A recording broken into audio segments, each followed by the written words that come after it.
আজকে আমরা চলে যাই বাগেরহাটের বাগমারাতে। প্রতি বছরের ন্যায় এবছরও এখানে নামযজ্ঞ অনুষ্ঠানের আয়োজন করা হয়েছে। তো আমরা সন্ধ্যা 8টার দিকে দশানি থেকে রওনা দিই। যেতে যেতে প্রায় 15 মিনিটের মতো সময় লাগে আমাদের।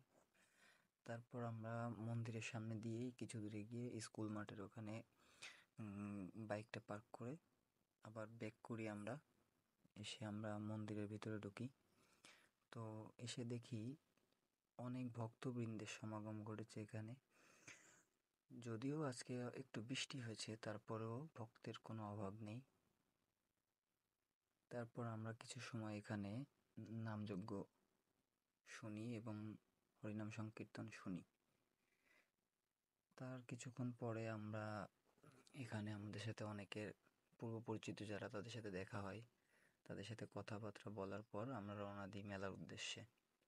মেলায় এসে দেখি স্বল্প পরিসরে হলেও অনেক সুন্দর সুন্দর দোকানপাট গুছিয়ে বসেছে দোকানিরা। এখানে আপনার কসমেটিক্স এবং তার পাশাপাশি বাচ্চাদের খেলনা, যাবতীয় পণ্য সামগ্রী সহ আরও অনেক রকমের দোকান এসেছে। তার ভিতরে আমার চোখে বাদে এই যে এই দোকানটা, এখানে অনেক ধরনের জিনিসপত্র দেখা যাচ্ছে। এই যে আমাদের সবুজ ভাই, সে কি যেন আমাকে বলছিল, আমার হয়তো খেয়াল নেই এখন। তারপর সে আমাকে ইঙ্গিত করে ফুচকার দোকানের দিকে। তারপর আমরা সেখানে যাই ফুচকার দোকানে।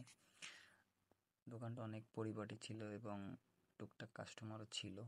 সেখান থেকে আমরা ফুচকা না খেয়েই চলে আসি। আজকের গন্তব্য এই পর্যন্তই। ধন্যবাদ সবাইকে।